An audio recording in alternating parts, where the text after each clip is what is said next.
we go. First episode. I'm ready for it. Wow. This is wild. So here we are. Welcome to the Yoges and Bogues podcast. I'm Scott. This is Andrew over here. Howdy, folks. How we doing? Wow. This is weird. So here's the deal. Before we get really into it, what we got for you today is just a 100% BS free, balanced breakfast for you, golf podcast. Andrew and I, we've been around the block a little bit. We've been in the golf biz, probably collectively, over 20 years, I'm pretty sure. Oh, easily. Between the I two think of us. more than that, if we're completely honest. Yeah, and that doesn't maybe sound like a lot to a ton of people, but considering we're, in our 30s, me by just a nose still in my 30s, but considering we're both still in our 30s, over 25 years between the two of us is quite a bit. We've been everywhere. We've worked green grass. We've been in retail. We have been in e-commerce. Volunteering. I mean, the list goes on and on. I mean, we've cut a few greens. Well, I have, done some mowing here and there, get all of the real life of golf. And so, we've been a lot of places. When I was a young man, I remember I worked at a private club and you couldn't smoke anywhere. So I would purposely always ask to be the range picker because you could sneak cigarettes while driving around the range picker. So, we've been around the block a few times and had a few beers on the course too. Yeah, I imagine you have. Just a couple. Yeah, here and there. I've golfed with you a few times. I've seen it. And so this all really came to be from. We've known each other a long time, and recently Andrew started popping into my office in the mornings with a yogurt and just chatting, just kind of starting the day, just like trying to get the day going, have a yogurt, chat about whatever, life, recent golf round, and it kind of became a thing. And in the midst of that, we'd been talking about what we could do, podcast or something that we could branch off into besides our normal boring day jobs.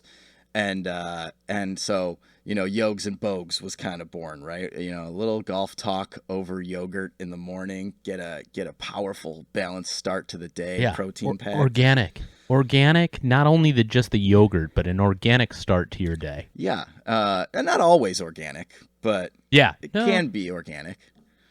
Yeah, I mean, I guess the topics that I talk about aren't always organic. I thought they are yogurt. Some additives, some produced flavors. He's got some GMOs going on in that brain for sure. Not a natural person. Yeah.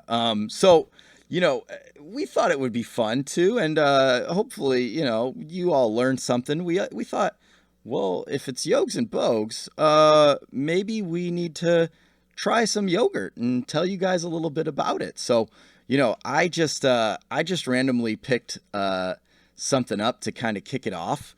And, the idea is like, we're going to kick this off with breakfast every episode.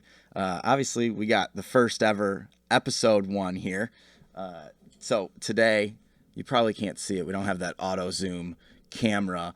We got the Noosa salted caramel. It says it's the finest yogurt, and it's yogurt with an H. You don't really see it spelled with that H too often anymore. Is that supposed to be because it's going to hurt what is the effect? I don't know. I feel like yogurt was yogurt maybe like when we were kids, like in the 90s it was all yogurt. Okay. But I don't feel like anybody spells it like that anymore. And I gotta tell you, Scott, I'm new. I'm relatively green to the yogurt game.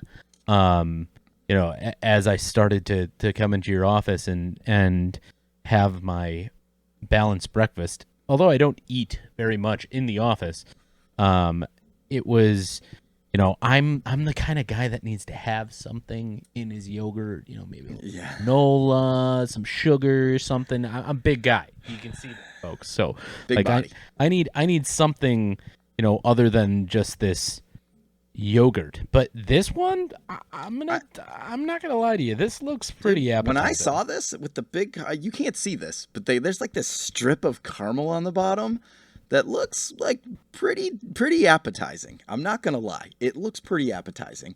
Yeah, I know you like to crumble a little something in there. I'm more of a Greek yogurt kind of guy myself. Okay. I like a higher protein content. It's a little lower calorie, but in the name of like mixing it up, nobody wants to hear about like plain vanilla Greek yogurt. That doesn't do anything for anybody. Yeah, no, if you would have gotten that for episode 1, probably would have shot you, Yeah, I saw some and we like would have ended right there. I saw So some fruity looking stuff out there that had some nice looking like mixed berries, but I thought I, no. I've always been, why don't you, yeah, give that a try and digest. And here's the thing, like I've always thought of like getting that fruit on the top, mix it with your yogurt on the bottom, sort of stuff, like the yolk plays, like all of those. But I've also, I think I told you this before, I do not like the consistency of yogurt. You're not gonna like the consistency of this one. Oh, great. Okay. You Well, know, you know. get ready No, for a potential gag, folks. And I'm sorry for your ears yeah. if that does happen. No, But that said, it's very tangy. First of all, it's just very tangy. The salted caramel, nice. I would eat a bowl, like a whole bowl of the salted caramel. But what I wouldn't do is put that yogurt in it again. Probably. Now, I couldn't even begin to tell you. hold on. Is this like, did they just like take caramel syrup or sorry, people are going to kill this it's- already. This is a debate, folks. We won't go into that today because we got some golf to talk I won't, about. yeah, But yeah. like, are you telling me that they just like took caramel sauce and pretty much squirted it into this and then the yogurt's on the top? I think so. Ugh. I think so. Noosa has respect in the game. Give it a go. Okay. Give it a go over there. I know Noosa has respect in the game. My sister, she raves about the Noosa, but I don't. And generally, I trust my sister, but maybe in this case, I might have to question her.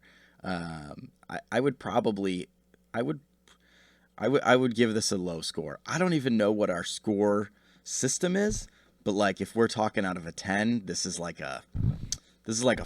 this is in the 4s probably here. Really? Okay. Yeah, it's not- I'm not. You kind of like it? I'm not mad at that consistency. I think I was expecting something a little bit different based on what you just said there, but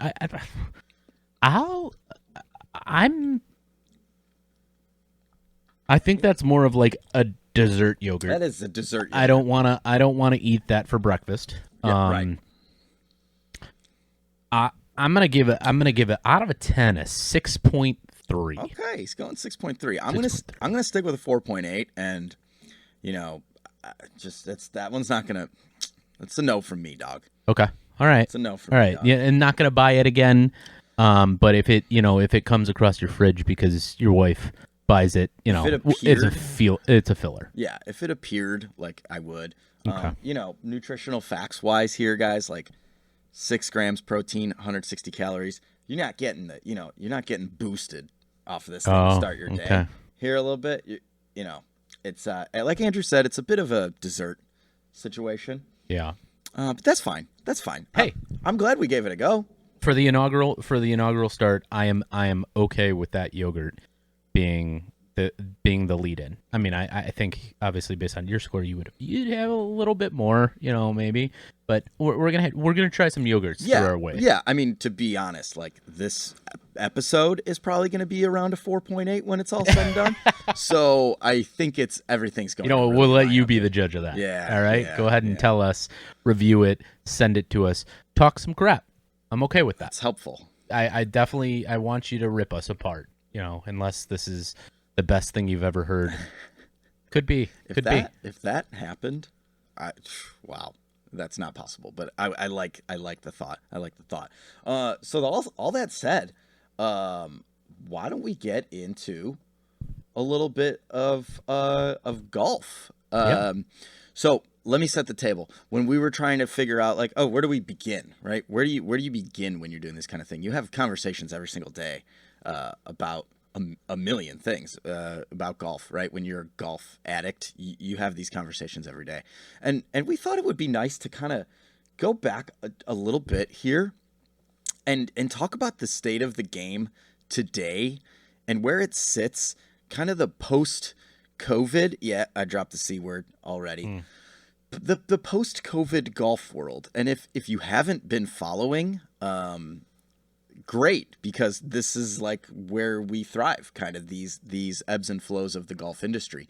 Yeah. But if you haven't been following, golf experienced a massive boom in 2020, across the board. New people taking up the game, people who had dropped the game years ago, re-picking it up. Retail industry just lighting it up. Golf courses packed beyond belief. Yeah, it was one of the only activities that you could actually do that's well spaced, that you could do with other people around or without. You know, of course, there's always, you didn't have to have anybody with you, but just limited touch interaction. And I mean, to no one's surprise, I think, well, maybe to our surprise a little bit, because everything shut down and it just was looking like nothing would come back. But I think there was just this, everybody needed a hobby other than being in the house. And golf was the only real sport / hobby other than, I'm sorry, if you do this, if you run, if you bike, if you exercise. exercise. Exercising. Yes, Yeah, exactly. Oh, sure. that stuff. I guess golf is a form of exercising. You're free but, to continue exercising if you want. No way. Not definitely supported by me. You know, No. at one point in my life, but you know, A little bit no. here and there is always good. But yeah, so to Andrew's point, we had this boom, and there was no stopping it at that point.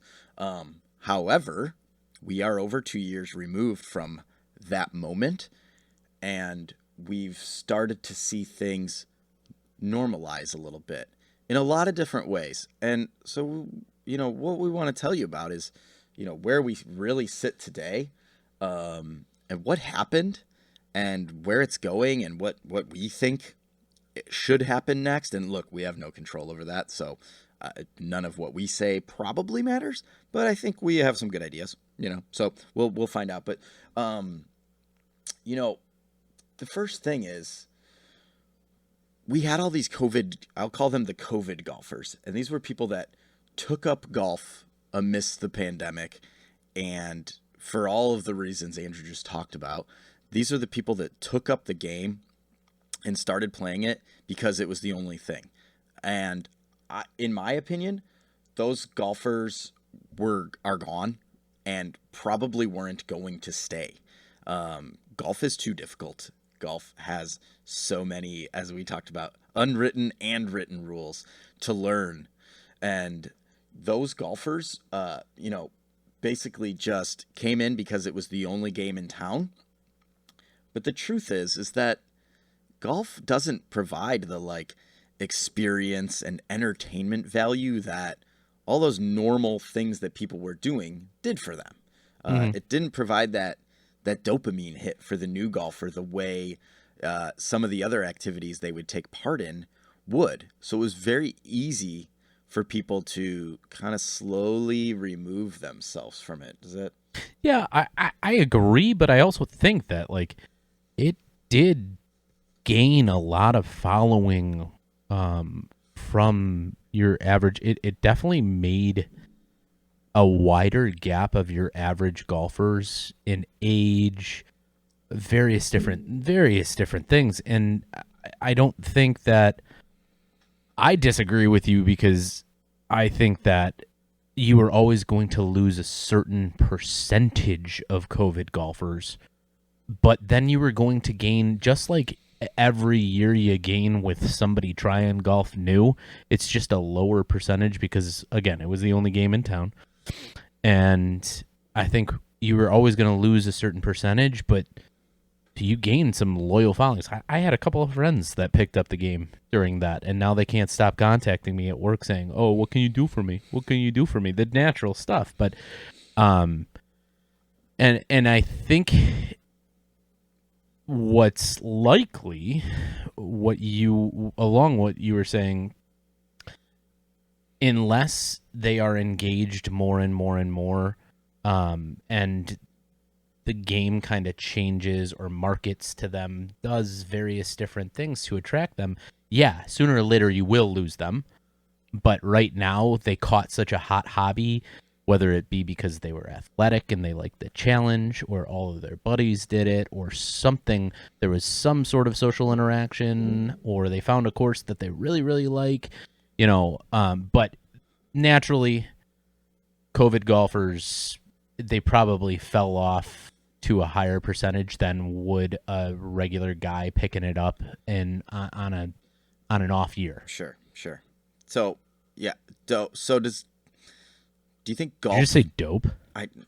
If I did, I didn't mean to. Okay. Because that comment, that take was pretty dope.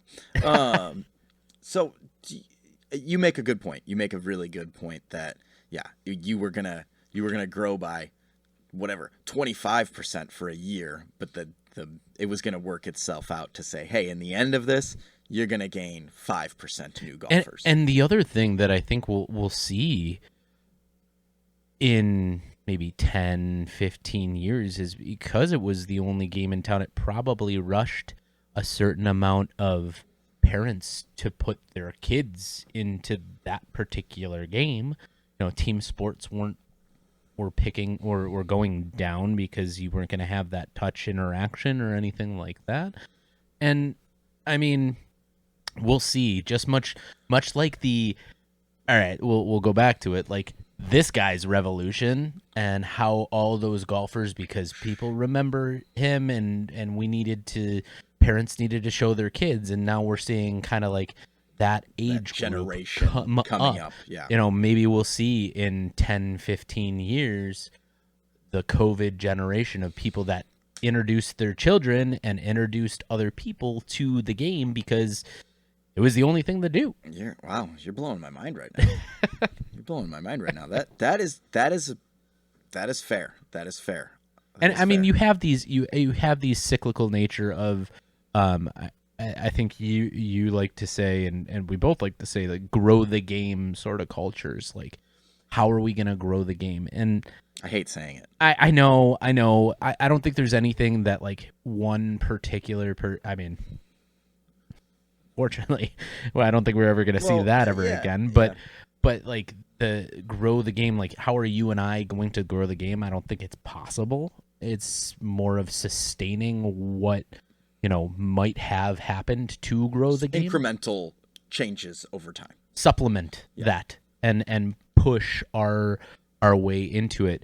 I think it's more about keeping those gaps wide, lessening those gaps to create more growth every year. Maybe now. No, I'm not going to say it. We'll get into it later. Okay. But so I'm very cynical. You'll find I love this game dearly. Yeah, I don't think you think it's necessary, right? I'm very cynical about it in the sense, like, do I think grow the game or whatever that means is necessary? Like, to me, that's a construct of like capitalism. Like, the people who tell you they want to grow the game want to make lots of money off of it.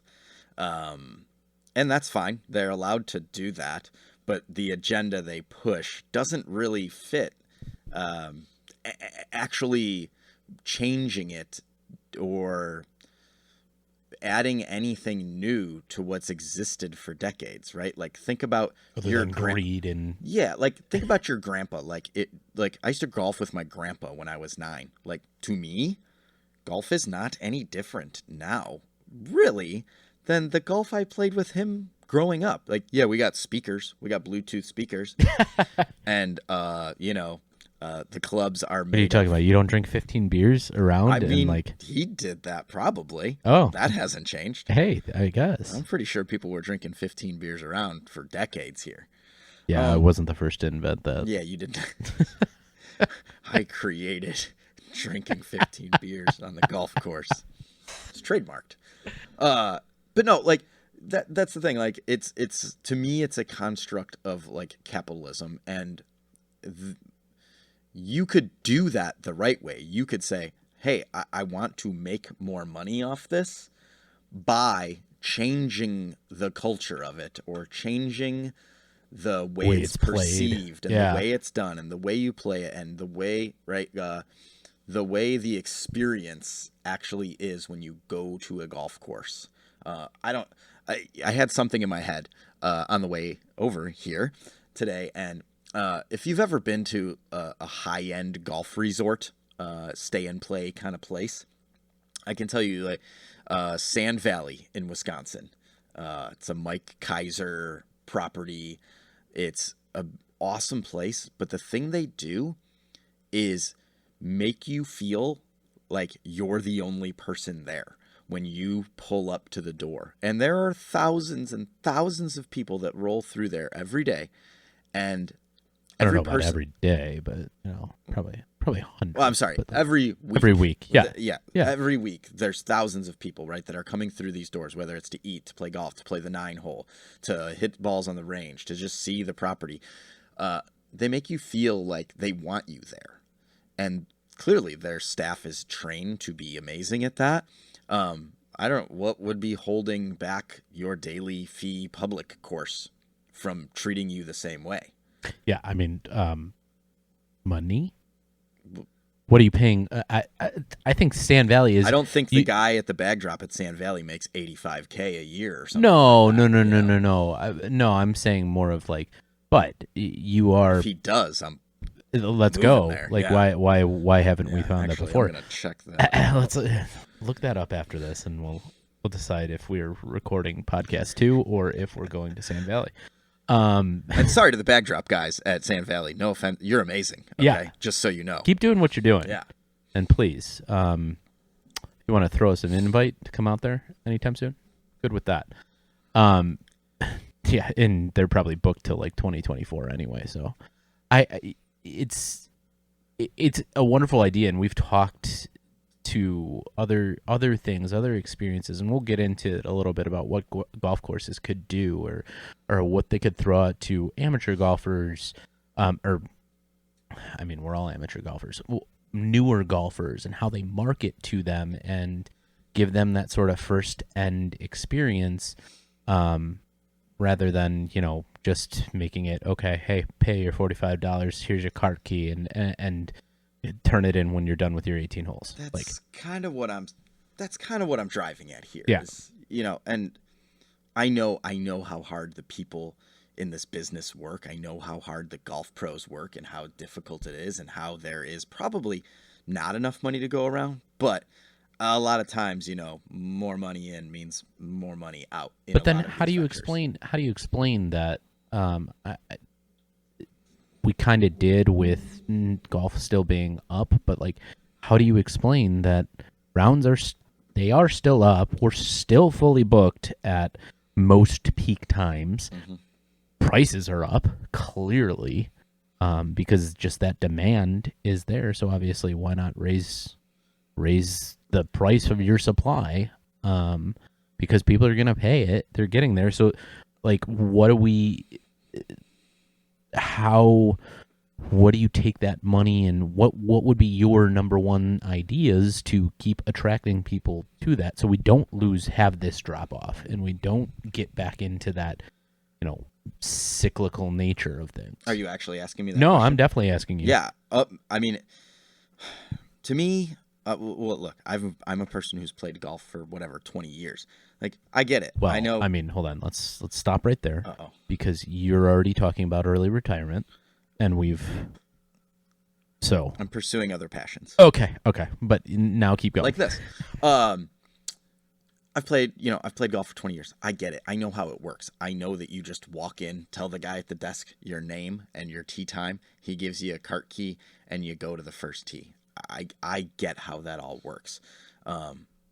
But if I didn't get how that all worked, or I was new, or I'd never been to a course before, I would sure like to have someone make me feel welcome. on my way in, whether that's someone at a bag drop, someone upon the entry, someone directing people around, and just showing them that, hey, we're really glad to have you here. And not only are we glad to have you here, I want to do something and give you a feeling that makes you want to come back.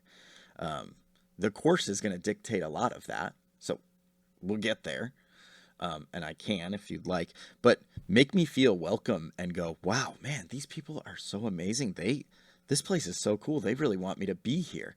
Yeah, but I mean, okay, I agree with all of that. That is great, but how do you gather that information? Like, how do you gather? We live in a culture nowadays that people don't like to be pointed out for, like, you know, being I don't need to new know or who's anything. new. Like, I can give just, that same. you want to give that to everybody. Yeah, I'm not saying let me hold your hand and show you where the pro shop bathroom is, but you may need it, and that could be helpful. But no, I want to just not just, hey, let me take your bag so you can give me $3 for it, right? Show me where to go. Tell me about the place. Tell me what makes it great. Tell me where, hey, you know what? The range is right here. If you guys want to warm up, and I'll get your carts ready for you. They'll be waiting for you right over here. Anything else we can get you? Can I grab you a drink? Hospitality. Yes. Because truly, I'm about to come hang out at your place for 5 hours. Yeah. You got me for 5 hours. Yeah. Yeah, and why don't you get me for 7 and I'll give you $100 more. 100%, and you're losing opportunity if you don't provide that hospitality, because you're leaving things to, the golf course being a good experience, like, it being a great course or anything, and you can lose out. You can certainly lose people by not providing certain hospitality, but I think I don't think the golf industry, I think it lost that culture, when, hate to say it, when munis and park districts started becoming more of the regular than Where anything the locals else. Go. Yeah, right. Exactly. Yep. Because again, you get into that dollars spent. It's the only sport that you not only have to pay for your equipment, but you also have to pay to play. Right? Yeah, I can't think of any. I mean, I've said that for a while, Pretty but much. I haven't actually checked my logic on that. I mean, I know you have to pay for hockey equipment, you have to pay for baseball equipment, you have to pay for lacrosse equipment, all of that stuff, but nowhere do you have to pay to be on a baseball field. You go find your local park district place, play on it, find a bunch of different guys and get on there. But, like, if you're going to go for a foursome on a Sunday, high demand, you not only have to have clubs or rent them, and then you got to pay to be on my place for 4 hours. It's I get it, but it also is just so detrimental to the concept of then, providing hospitality. Where is that money going? Maintenance. You're looking at what's you probably know this because you're a sick individual. What is the average land size for, like, a golf course? Oh man, I actually probably did once know this question, but you need hundreds of acres. Yeah. I mean, if we're talking a standard, like, 6,800-yard golf course, like, we're talking hundreds and hundreds of acres. And then if you're talking about these cookie cutters inside developments and all of this, like, even more, because you're spread out all throughout there. And not to get too off track, but it's going to, it's definitely, not to say that, like, country club atmosphere is needed everywhere. It kind of is. To make you feel belonging as a member, even if you're just Joe Schmo coming in off the street to play 18 holes, real quick through. It's, I don't think people grasp that as much anymore. But then again, I say all the time, like, the country club atmosphere sometimes makes things too stuffy. Right. Because it's members only, all of that. But again, we were talking about something completely Which I different. guess and I got someone off might track. come back to me and say, if you want all that, join a club. But that's not what I'm trying to convey here, right? Like, Yeah. if you actually are trying to bring all walks of life into this, Just because I play the game of golf doesn't mean I actually like feel like I embrace, belong. yeah, right, Exactly. yep. So, yeah, I hear you. And you know, your question like 10 minutes ago probably was, what would I do? And you know, I think I wanted to touch on this later, but I think I'm just gonna hit it now. Like, in my opinion, public golf, and I would take that back. Most of the golf in our area, anyways, Chicago suburbs, um, it lacks character. It's the same, and it's a tree-lined course that someone tried to stretch out to 7,200 yards to make it a championship test. And it all came during a housing development boom in the late 80s and early 90s. So there was all of these housing development booms. They said, oh, let's put a golf course on the property. That'll help us sell more homes. Yeah, What value. ultimately happened, net 20 years later, is they didn't sell all the homes. They barely sold any of them. The golf courses are crap, and a large percentage of those courses have closed or are in the process of closing. But Or I mean, they were private places that had to go public or semi-private yes, because of the fact that they they couldn't couldn't generate get the membership. Yeah. Yeah. So you had this boom that basically, if you think about it, probably created, I don't know, 25% of the golf in any area you likely live in. And so that is kind of what course we were left with.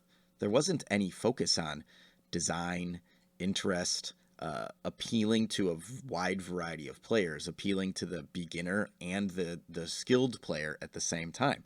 A good golf course designer can build a course that both is very playable for the higher handicap, yet challenging for the low handicap. I just thought of something, and like, while we're talking on this subject, I have a quick question for you.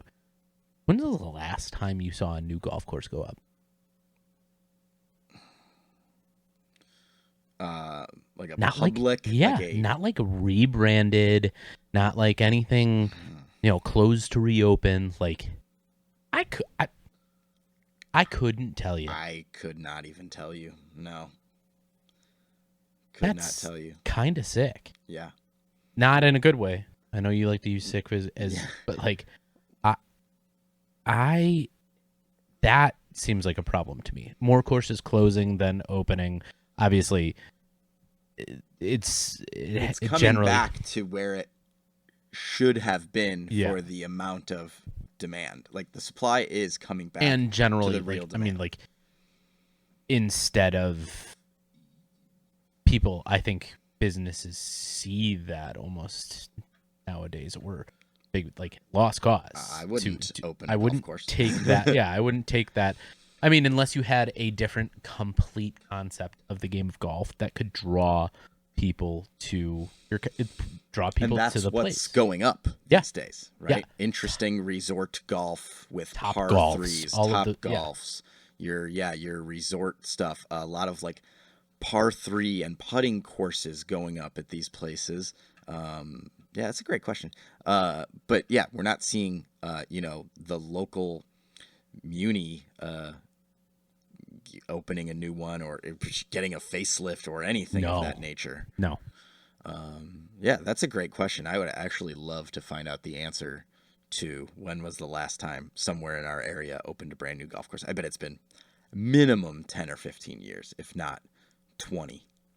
Yeah, I couldn't tell you, but so in your touching of lack of like character Yeah. to golf courses, while I think that is, I do think that is a telling trait of the industry of how golf courses were created and just fitting in. You lose a certain percentage of people if you get too tough. or you put too much in and they don't know how to play it, or you make it too long, or you make it too short. Like, you kind of do have to go cookie cutter sometimes in order to just meet the masses. Well, and I think that's the thing is they are too long. They are too difficult. They don't So you think more meet the tee masses. boxes? Like, Think about the funnest golf courses you've ever played in your life. Not just the coolest or the most challenging or the ones with the best conditions, but the most fun you had just playing golf. It wasn't even the day that you shot your lowest score. It was the day that you just enjoyed playing because the course kept you engaged on every hole. And I don't want to be shouting out yeah, a no. million golf courses, but the thing is this is what I kind of had in my head before we started talking, and the Open this year at St. Andrews is what got my wheels turning on this. And some people don't get it, and I understand that. If you look out, you go, there's nothing to see. There's no trees. There's no nothing. Well, what the beauty of that golf course is the terrain and the design lends itself to enjoyable golf shots that can be played, as you saw, the best players in the world can play them and be challenged, right? I mean, the winner probably shot 20 under par or something like that, but plenty of guys shot 10 over and missed the cut that week. And what you saw in that golf course is a lot of really cool half par holes. And when I say half par, it's a par 4, but it plays almost like a par 3.5. It's 348 yards for a touring pro who's going to hit a drive 300 yards, and he's going to have some 40, 50-yard pitch shot in that requires skill, but also there is this fun component to it that the green is built in a certain way that funnels the ball somewhere, bounces the ball somewhere, requires a high shot, a low shot, a bouncing shot, a rolling shot. And Joe Schmo, I can luck into bumping a 9-iron from 40 yards and it rolling to a foot, the same way that Cam Smith can hit that crispy 60 and fly it all the way there to a foot. Yeah. There is none of that. When I play golf, I can't tell you, barely ever is there a hole where I hit driver and a 40-yard shot. And it doesn't even matter that I'm not that long. There's not that frequently that you have those opportunities to play holes like that. Length. Well, if you ever play the game of golf again, but But even then, why a 290-yard par 4 would do exactly that? Something with an interesting green and slopes and hillocks. That ball. I have kind of like an interesting to that. So a couple of weekends ago, I went down to old alumni, Illinois State, played all the old tracks, one of the ones that I worked at, and I had an elbow problem. I had my tendonitis in my elbow, swelled up, terrible, could barely swing. But I would already paid. We're already going down there. I'm gonna go. Let's just make that worse. Go with the boys. Yep. Yeah, with the boys. Exactly. Who needs to worry about arthritis and those things? Body deteriorates. So not gonna need that elbow later. Nah. We don't do any activities for that. So it actually invigorated me to play the game because I had to play it so differently than I have played golf before, because I'm half swinging. I'm literally trying to hit my drives 215 to 230 yards just to get any sort of length out there. And then I'm not able to elevate the ball because I can't come in steep. I can't bring the club all the way back. So it actually made things more fun to try out different shots and play it differently into these holes. And I think that's sort of what you're getting at. Granted, I wasn't playing incredibly hard courses, so it's not like the green complexes were making me do that. It was by my own health, but it still made golf it was like I was playing a different game, a new experience. And we say sometimes old man golf. just keep hitting it down the fairway, Yeah. just crush it, and then I'll eventually get there. But like I had to do something completely different out of the realm, and I think in turn that's going to help my game, and that would help like other people to play the game differently. But I don't know at what point or at what golfers are going to realize that in just the general masses, that it's like, hey, maybe, from 80 yards, depending on where the flag is positioned, you need to take like a 9-iron and run it or something like that, depending on. And I know you're getting at maybe make the golf courses more challenging to do that, but I think it also needs to be a golfer who opens their mind into realizing that that can be done. Yes. I mean, that's the beauty of it right there, that where it makes you think. It doesn't a straightaway 450-yard par 4 with a bunker on the right and a bunker on the left off the tee doesn't make me it makes me think. It makes me think, oh shit, I gotta hit like I'm getting there in 3 for yeah, sure. I gotta hit the farthest drive I can hit. And like I'm realistically a 450-yard par 4 for me is like a driver and a 5 wood. That's not that enjoyable for me.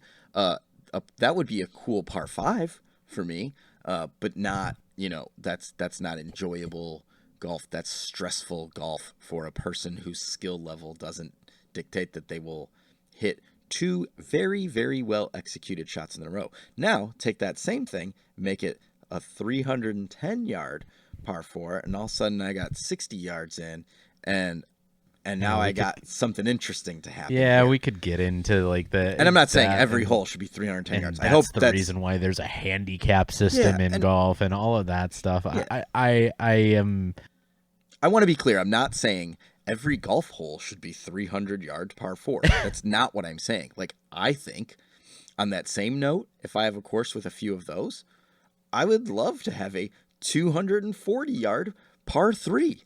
I think that is interesting, right? Oh, here's this one spot where I've got to execute hitting a 3-wood off a the shot. tee. Yeah, a shot I don't. It's a driver. Normally. Yes, and that's the thing. It's hitting. not just stock like driver 7-iron, driver 7-iron, driver 7-iron all day long. Yeah.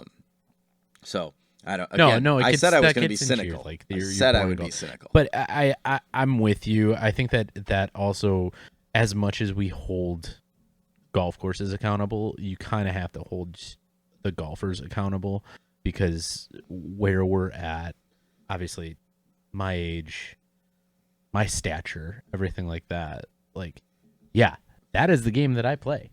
Like, I play, and it's the worst part of my game. I play driver, then some form of wedge. Right. And it's like, well, why don't you just get better with your wedges? Okay, well, maybe I should probably hit a 4-iron every now and again and leave myself 150 yards or something like that. And I think as much accountability as you're telling put golf courses on, you got to put it on golfers too. Especially if you want to get better, especially if you want to improve and don't want to practice all that much. You got to, on the golf course, you got to challenge yourself to hit different shots and play different ways. Otherwise, just saying, hey, by playing golf, I should get better. I don't think that concept it doesn't has ever worked for anybody. Can verify that does not work. Tried it, didn't work. So we talked about golf courses. We talked about where we're kind of at with golf courses and where we need to go. Like, let's break into a little bit. I know we both said this and let's talk a little bit about where the industry retail wise e-commerce is. And I'm sorry guys, we're probably not going to touch a ton on this because this is our day to day, and we could talk it to all ends, but honestly, it would be somewhat boring. One, for us, and two, maybe for the listener, because we're just not to say we're not passionate about it, but like, it gets old. It really does. But so Scott, give us, I'll provide some color too, but like, with the COVID, and then boom, Sure. where are we at as an industry for golf, in retail? And are do we really think that like things are transitioning e-com more, or are we? You've been in both Mm-hmm. sides, so you understand, and we're in a company that has both sides, so talk a Yeah, little bit. yeah, and I don't have numbers to back this up, but I think what we found is that golf retail in general, we'll call it off course retail, golf off course retail has come back to the norms. So, there it was the wild west in 2020 and 2021. People were seeing 40-50% growth year over year before COVID. So whatever, before 2019, you were seeing these types of growth that were unsustainable, obviously completely unsustainable. But now we've seen in 2022 that we've come back to the norm, and I think anyone who's even flat in this world is probably doing very well. Off, your brick and mortar is still doing the kind of business it would do, I would Yeah. say. And e-com didn't really, I think it probably took over because it had to for some period. But I think, again, we've settled back into the norm there. What people don't know is that in late 2020 and then well into 2021, even part of this year, the inventory was a major issue. Yeah. Well, I mean, I think everybody And saw that in every industry, right? every industry, supply chain issues, embargoes. You had tankers being held up places, tankers sinking, being hit, all of that Remember stuff. that boat that was just turned Yeah. sideways? Uh-huh. That feels like a decade ago. Oh my gosh! It wasn't everything a boat. that What happened. did you call those things? I don't even know what you called those giant vessels that had the shipping containers on Isn't them. it a tanker? I don't know. Maybe. Something? Maybe. Help us out. Somebody tell us. Yeah. But no, yeah, all of that seems like it was forever ago, and along the lines of that, I think we're coming back to it more, and I think I told you this the other day that I've seen is through that boom, you lost a lot of brand loyalty. You really did. You saw it was, you said, Wild Wild West. People were just trying to get their hands on something. Stuff. On something. Yeah. Golf balls, clubs, apparel even. Like, I just need to have something in my hands, and that's starting to come back now. I feel like I'm seeing and hearing from a lot of people like, oh, I want to wait for, TaylorMade's definitely, I understand that cycle. I know they're going to come out with a new driver next year. So maybe I'll just wait for that, or wait till the stealths drop or something like that. So yeah, I mean, imagine living in a world where there were no Pro V1s for a period as of time. crazy. Sorry. Crazy. Go Or on. no buy 3 get 1 free. There was no oh my buy 3 get 1 gosh. freeze. Oh, That was truly the end of the world. oh my, when we didn't have those promos, I knew we were done. But But you're right. People are starting to. There was a period where whatever. I don't want to single out brands, but you'd be like, I'm a Titleist guy, but well, all of a sudden you can't get the irons you want customized by Titleist for 16 weeks. Okay, you might just become a Mizuno guy for a little bit then because you wanted something, right? Yeah. Well, and so on top of that, I think you saw in a lot of these non hard good areas, you saw a lot of these niche places pop up, these smaller companies pop up and find success, find like good marketing tactics to, people that were new to golf, and then just bit hard on them. And like, obviously wearing some Roback right now. I'm a Roback No guy free now, ads. but sorry. We already gave it to Too Noosa. late? I already gave it to Noosa, so Okay, that's true. doesn't- No, well, Noosa, Noosa's a little bit more heavy, but so I think that like you see these smaller, more craft stores, niche places in the areas that you're not going to see a lot of hard goods. You do, but successful hard goods right. areas, like your niche place. You're not trying to create golf clubs. Yeah, you're talking about The brands last that good one. entered the apparel world, the Yep. accessories world. I mean, and shoes. took advantage of like trends. You saw that, golf balls. You saw a lot of golf, like Vice. All these various different, and they really have bit hard on the amateur newer golfer, and been able to market to them well, and found success in that. And I think that's really cool, because you think probably even 7 to 10 years back when we were getting into the retail, like, were there any of those really around? there was no direct-to-consumer golf ball No, there that wasn't. didn't have a Tour Pro. You might have playing had it. Travis just coming up, being that smaller, but Travis is gigantic Right. now. You had maybe G4 back then, and now they're ginormous. Like, but you've got all of these smaller places. I mean, I know we said no free ads, but like I am huge on that. Proud 90, Sunday Swagger, Roback, like all of these guys, and I love it.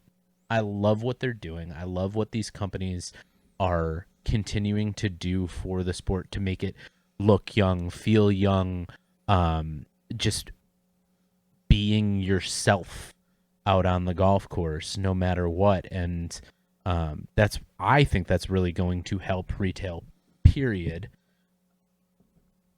for golf, and make it not only just golf, lifestyle brands too. That's when golf clothing becomes sort of an everyday lifestyle, like it is for you and me anyway. I think that will help promote the game as well. But that's enough about retail. We could talk forever. So Well, that is a perfect actually. How are we looking on time? How are we doing? looking great. I feel like I've been talking for 4 hours. What has it been? 39 minutes? Nah, I think we're just about at the 40, Oh, that's 40, look at 45 that. minute mark. That's pretty So, good. That's pretty good. and if you're looking at this now and I'm completely off, I'm not even looking at a timer. Sorry. Sorry. Not sorry. So actually, and I think what you were talking about with some of these new apparel brands is a perfect transition into something else I want to talk about, and that's kind of this new breed of golfer. So we have what I would refer to as bro golfers, and someone might, maybe I am a bro golfer. I don't really know. I know what I think a bro golfer is when I see one. And maybe I am one, and maybe I'm not. I'm not positive. You know what? Hold on. I'll pull up the Urban Dictionary on what bro If golf is, it would and be then you awesome can if there actually was see. a listing for bro golfer. But you have this new generation of what I call bro golfers, or these Instagram golfers, and the vloggers, right, who are doing whole vlogs, right, and playing golf live on camera for people. Did you find, is there? Yeah, What's yeah. a bro Real golfer? quick. What is a bro golfer? It's just golf bro, and Okay. similar and closely related to a dude bro. Okay. Golf bro spends his time discussing golf, drinking at the golf course, and running over fellow golf bros with golf carts. See, so the first two is probably about right for me. Yeah. I wouldn't run over anybody with a golf cart. I remember that though. Do you remember? When that used to be a thing. Oh my goodness. Or like when people were like, they were like splitting their legs in front of a golf course, and somebody was dumping a beer into their mouths, and like an that's extreme feat of athleticism. very right there. dangerous. That's very dangerous. Hold on, I got to read you the sentence. Oh, really there's quickly there's here. a sentence. Yes, please use it in a sentence. Yes, man, that golf bro just leveled 3 golf bros before putting the cart into the lake. Oh, That is so good. That is so good. That's No, perfect. so and I'm a sucker for all of this. You're a golf bro. I really am. You're a golf bro. I'm a golf bro, and I No am truly is safe around this guy. 100%. No truly goes undrank. It's also, I think it's just based on the generational and how people consume their media. I think it's great to promote the game and how people are doing it, making it comedic, making it, interesting, seeing people like themselves do these things and go to these places, these resorts or whatever. It kind of goes a little above golf, right? Like it's almost like a lifestyle, or just to your point, comedy, or it's just like, oh, these are dudes just like you and me, except they're really good at golf. Okay, that's cool. And that was the question I was going to ask you is, bro golf, Instagram golfers, these guys, are these guys here to stay? These guys and gals, I should say. Sorry, I'm saying guys in the, all-encompassing sense. Are they here to stay? Is this going to last? Does this replace something else in the golf ecosystem or the media world of golf? Like, does something disappear in place of this, or does it die? I think we look into the other places that are doing the bigger names of things. Your foreplays, your good goods, those guys. Like, the bigger they get, the more they fit into that ecosystem and make themselves a permanent part of that ecosystem to create more inclusion. Meaning, I could see them doing tournaments. I could see them being a part of some mini tours and although that, will kind of filter out at some point because their celebrity will get so big that they just won't want to do anything, potentially. I think that the more that they contribute to the golf world, whether it could be, heck, creating their own golf courses. Shit, that'd be fun. Or their own resort and coming up with new concepts for golf. Like, they could push it. I feel like golf bros could really push it, and these people that have exposure to the younger golf community, because they have their finger on the pulse of what people are wanting to consume. So it's hell. I hope it's here to stay. It sounds. Yeah, I mean, what you're saying too, and forgive me if I'm putting words in your mouth, but we're gonna see the previous generation, start to go away. And this generation is going to kind of take over the sport, but we see it around us. We see people who have held on to that old golf value. I like to call it old man white golf. I know. I say old golf value. We've seen people just who are willing to perpetuate that, right? But at some point, there's going to be a changing of the guard, and is this group the one that's going to do it? Maybe. There's a lot of really cool stuff going on, out there. But yeah, I guess maybe it doesn't replace anything. It almost fills a void, right? There was no one doing it, and now they are. I don't even know if anybody asked for it, but who was the first bro golf? Bro golf? Like, who was the first bro golfer? I don't even... John Daly? Oh, like professional golfer. I meant like social media. Oh, jeez. Oh, yeah. I mean, who was the first bro golfer? I don't even know. Arnie? He was kind of a bro. He's kind of a bro. John Daly might be the original bro. IDGAF pro golfer. And way.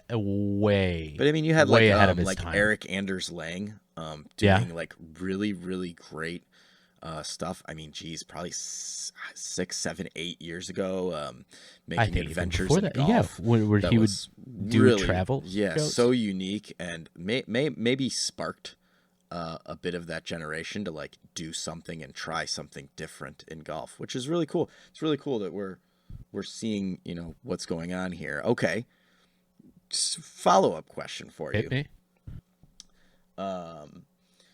Do you think that the Live Golf Invitational Series has any impact on this conversation we're having? Like, do you think it will actually have an influence on the game in some sort of different way?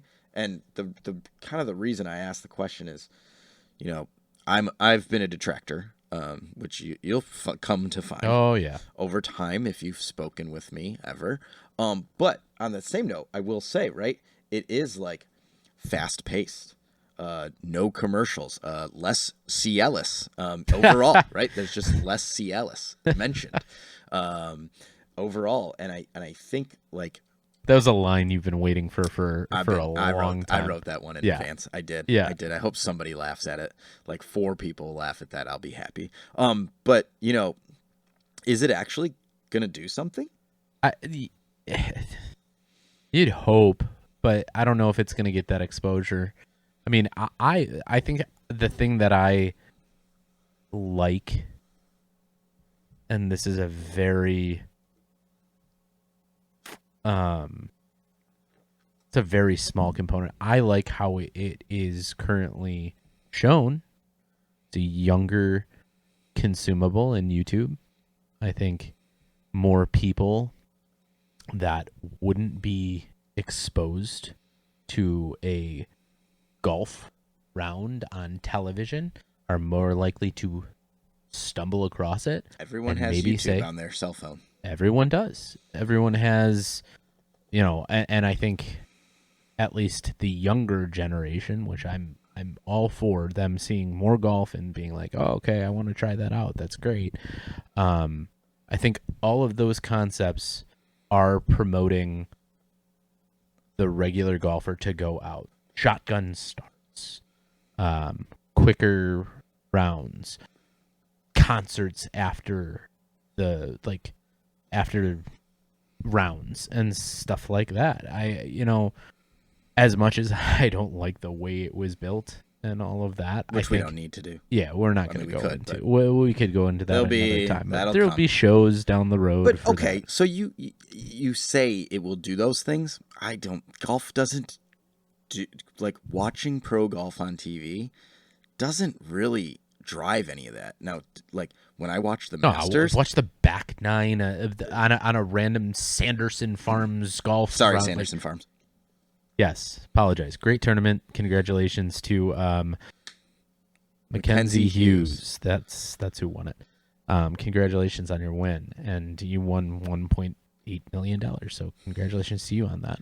We'll send some of that. Yeah, our it way doesn't whenever make you you go, "Oh my God, I got to get a piece of this action," right? Like, let me turn that on now. Yeah, some like 16-year-olds not like accidentally running into that and going like, "Huh, these are the coolest guys I ever saw. Mm-hmm. I got to do this." No, they're like, "Let me watch football. That's cool." Yeah.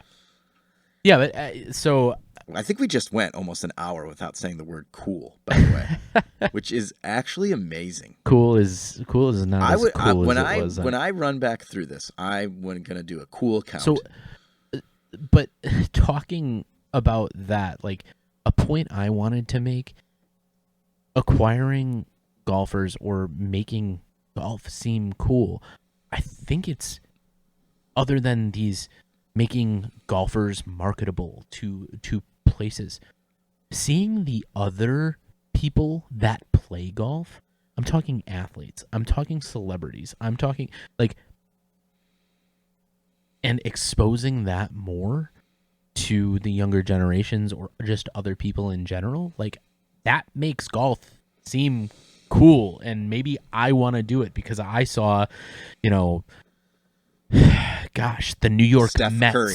Yeah, exactly. Steph Curry playing a bunch. Travis Kelce, Patrick Mahomes. They're all having a blast. Like, maybe I need to pick up some sticks and but see what's going on with this let game. me blow your mind though with this, because maybe golf's just too niche. That already exists. There's the Pebble Beach Pro-Am every year. There's the thing in Lake Tahoe, right, where they throw the football into the people that Yeah, are sitting in boats. yes, We have that stuff. that's And it's commercialism, not. but like when you see people like these with stuff on their Instagrams and stuff on like their YouTube channels or their TikToks or anything like that, and being like, "Oh, hey, I golf. I'm a golfer. Yeah. Like I'm hitting that, and it's on their personal rather than on an exposed round, or they're doing a celebrity pro-am or something like that." I feel like that's going to definitely have more of an impact than trying to market these golfers and make them seem like, oh, hey, yeah, these are cool guys. Look at this guy. Look at this guy. Wow. He travels around the He domestic plays U.S. every a year. sport in slacks and a button-down shirt. Mm-hmm. How cool is this guy? And guess what? He hit, gosh, 270 shots throughout the weekend. Very neat. And won $1 million for that. Like, But I get what I actually I saw something. I saw something the other day that was I think it's an NFL team, and forgive me because I can't remember which one, but it has a par 3. Yeah. And like the back You're of watching their that practice facility. Indianapolis Colts. Is that who it was? I mean, it might be multiple, but they did it like if you've ever watched like the Hard Knocks, those things, they did an in-season last year of Indianapolis Colts, and they have like a par 3 complex straight in their training facility. Like, and you just saw like these guys, they're like, love to golf. Yeah, and that's the kind of thing I like that suits the narrative I think you're talking about, that gets like whatever kids or even, I mean, grown adults love football. So yeah, I mean that probably is something that goes, whoa, hold on, like the whole team plays golf? Now that's cool. I didn't know that, right? Yeah, because we all have seen that X pitcher or this hockey player or this quarterback is really good at golf, or it's always the kickers. The kickers and the pitchers, yes. Kickers, punters, pitchers, always good at golf. And I have to know, and I think that part of it is something like I can explain, but would love to hear out of their mouths of, why golf? Because you don't see it across like, hey, an ex MLB guy, he wanted to go play some football, so he went and played semi-pro football. You don't hear about that, or that's not advertised, or if it does happen. I'm sorry if it does happen, and people are doing that all over the place. Please let me know. But it's consistently as a secondary hobby or a secondary competition. It's always golf, and I think. Yeah. I mean, not tooting my own horn, but like I played college baseball. Shortly after that, when I lost that sort of competitive edge, yes, started playing softball, but like golf. Is it a way to just keep that competitive edge? Is it just like a fun way to get out with the buddies? Like I would love to hear that from a professional athlete of why golf. It's a great question. Yeah. Yeah. So, I think we're getting close to wrapping up the inaugural. But I know you have a couple of things that I wanted you to touch on, like do a segment every week and talk a little bit. I know you got one. I wanted to bring up my golfer of the week. Oh, you got your golfer. My golfer of the week and champion golfer of the week. The champion golfer of the week. Yeah, and that happened. Nice job, Rook. And I know this is kind of like might be taboo to say, even because this is like a half concept of golf. This is not. I don't know what this is going to be. I didn't even tell you about this, so this is kind of a surprise here. Martin Borgheim. Go on. He last week won the professional long drive. Their professional long drive against Bryson DeChambeau. which I thought about giving it. Weird to I say. know. I thought about giving it to Bryson DeChambeau. Congrats to him too. Like that's cool. You said Bryson DeChambeau. Well, he is a bro. Yeah, too. yep. And I think if you don't patent that, Bryson, I might just make a shirt out of it. So, him with like muscles and then muscle milk coming out of those. Yeah, whatever. Sorry. Orgain. Yeah. So he won the professional long drive competition. Great guy, like awesome family man, really dedicated to the science of long drive, which is it's crazy because it is such a different component of golf that they analyze and they get down to like the real nuts and bolts, like I'm sure professional golfers do in their own time, launch angles, everything, swing speed. But like these guys train really, really, really, really hard for all of that. And I think he was so passionate about his win. And I was watching this professional long drive competition and it was so cool to see like someone get to the peak of their mountain. That's his major. Yeah. That's his mountain for sure. And really cool to see. That's awesome. Check that out. I'll check that out. Yeah. I didn't see that. I forget to turn those things on sometimes. Oh, that was YouTube again. Yes. YouTube happens. Yeah. Oh man. Okay. Golfer of the week. Cool. I don't have one. You don't. Okay. That's okay. Right. That can be your thing. You didn't ask me to do a thing. So I think last thing I want to hit everyone with is a little thing we're gonna call On This Day. Golf doesn't get a lot of On This Day, right? And I think a lot of history gets forgotten. I gotta spoil this for you. I was taking a shit earlier. Somehow randomly, I think I stumbled on your On This Day. Well, mistakenly, and I am so mad that I did. But we'll see though, because it's like a deep cut. It's like a deep cut of an On This Day. Okay. All right. So here's the story. So we're recording this on October 4th. October 4th, 1873. Tom Kidd wins the Open Championship. Some of you know it as the British Open, whatever you want to call it. Tom Kidd, Scottish guy, wins the Open Championship. He is awarded the Claret Jug for the first time. That was the first time the Claret Jug existed, right? And which is the trophy that's given out to this day. That was the first time the trophy was given out. That's not really the interesting thing about it. Really cool. But here's why that was the first time the Claret Jug got given out. The Open had been played 10 or 11 times before that. Interestingly enough, Tom Kidd's name was not the first to get etched into the Claret Jug. Young Tom Morris, the great young Tom Morris, his name was the first to get etched in, and here's why.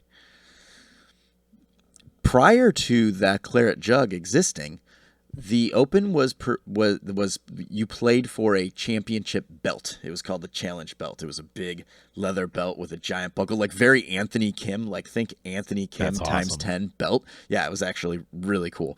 A little segue, just real quick. That's what they give out for the professional long drive competition. That's your trophy. So there you go. There's your connection. Okay, so go ahead. That's awesome. And maybe I'm taking too long here, but I think it's really cool. So they had a rule, though. If anybody won it 3 times in a row, they got to keep the belt. Okay? Well, here comes young Tom Morris, wins it 68, 69, 70, 18, 68, 69, 70. Yeah. Wins it 3 times in a row. He gets the belt. They had to come up with a new... Yeah, so interesting. Like in this world we live in, if somebody kept the belt, right, there would just be another belt for next year. Well, they didn't have anything for next year. So they canceled the tournament in 1971. It was not played. Then it took almost 2 years for 3 different groups, golfing organizations, to come together to raise 30 pounds. I don't know what the equivalent of that was 150 years ago, but basically these three groups each finally got together, threw in $10, and decided they were going to create the claret jug. Wow. However, it was not ready for 1972 when young Tom Morris won again. Oh my god! So he won it 4 times in a row. He didn't get anything in 1970 or 1872.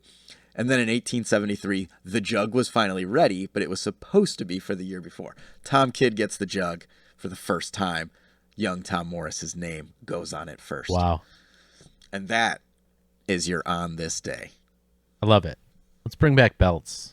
Let's bring back. I'm good. We talked about belts recently. I think we did. I got them hiding in a drawer. Buckles. Oh. Buckles all over the place. No, I'm meaning like let's bring back for championship belts. Yeah. Yeah, no more like stuffy trophies. Like, you think if your boss offered you a belt instead of a promotion, you would take it? Like, hey, great job on that project. Here's depends on how bedazzled the belt is.